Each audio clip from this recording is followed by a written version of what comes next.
और नाज़रीन, जिस इसहाक डार के नाम पर पीडीएम सरकार ने आसमान सर पर उठा रखा था, वो सेमी मास्टर कार्ड गले की हड्डी बनता जा रहा है। 9 माह में जमहूरी हुकूमत को हटाने के अलावा पीडीएम ने कोई कामयाबी हासिल नहीं की। डॉलर डार साहब को रोज मुंह चढ़ा रहा है। शरह सूद 20% हो चुकी है। हुक्मरान ऑपोजिशन पर मुकदमात बनाने, केसेस चलाने और इल्जामात लगाने में मसरूफ हैं। सुनिए 9 माह की कहानी, बोल की जुबानी।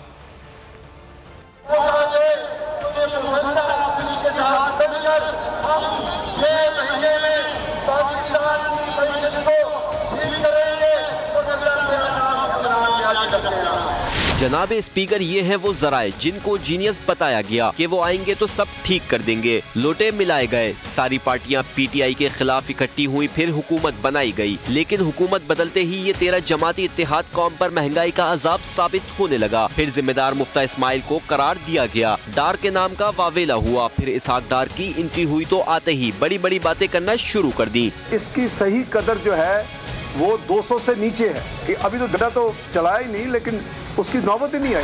डार साहब आए तो डॉलर की वहशत मजीद बढ़ गई। पहले डार ने डॉलर को काबू करने की कोशिश की, लेकिन अब लगता है कि डॉलर ने डार साहब को काबू कर लिया है। सिर्फ पीटीआई और अवाम ही नहीं, डार साहब के साथी वज़रा भी कहने लगे हैं कि मुल्क डिफॉल्ट कर चुका। जो हमारे मुल्क के इस वक्त हालात, हम एक दिवालिया मुल्क के रहने वाले हैं।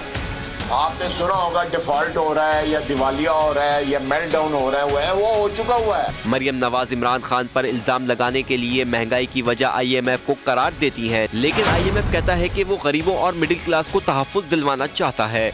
कारोबारी घराने में आँख खोलकर बचपन में ही मईशत की अलिफ बे पढ़ने वाले मुफ्ता इस्माइल मरियम नवाज से मुत्तफिक नहीं।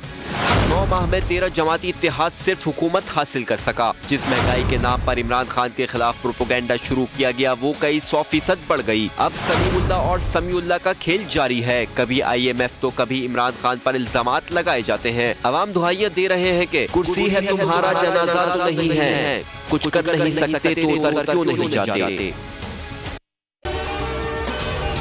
अगर आपको ये वीडियो पसंद आई तो हमारे चैनल को सब्सक्राइब करें और बेल आइकन पर क्लिक करें। उफ, क्या जुल्म है। बोल एक दफा फिर साजिशी अनासिर के निशाने पर। चीफ जस्टिस सुप्रीम कोर्ट का नाम लेकर को चेयरमैन बोल शुएब शेख को फ्री ट्रायल का मौका नहीं दिया जा रहा। तफ्तीशी ऑफिसर जो मुदई भी है, अपना बयान रिकॉर्ड करवा चुका है कि कभी कोई जुर्म हुआ ही नहीं। एग्जैक्ट जो कुछ कर रहा था सब लीगल था। एग्जैक्ट के पास तमाम लाइसेंस थे। इस पर सितम जरीफी ये कि बरियत करने के बजाय केस दिनों नहीं घंटों के हिसाब से चलाया जा रहा है। फ्री ट्रायल की धज्जियां उड़ा दी गई। आईन में मौजूद इनफरादी हुकूक को पामाल किया जा रहा है। मुतल्लिका जज के खिलाफ चीफ जस्टिस के पास दरखास्त दायर कर दी गई है। चीफ जस्टिस से एक्शन लेने की दरखास्त है। बोल के खिलाफ इंतकामी कार्रवाइयां जोरों पर हैं। बोल का अदलिया की इज्जत के लिए खड़े रहने का अज़्म। बोल का अदलिया को सलाम। सब्सक्राइब करें और बेल दबाएं ताकि कोई खबर रह न जाए।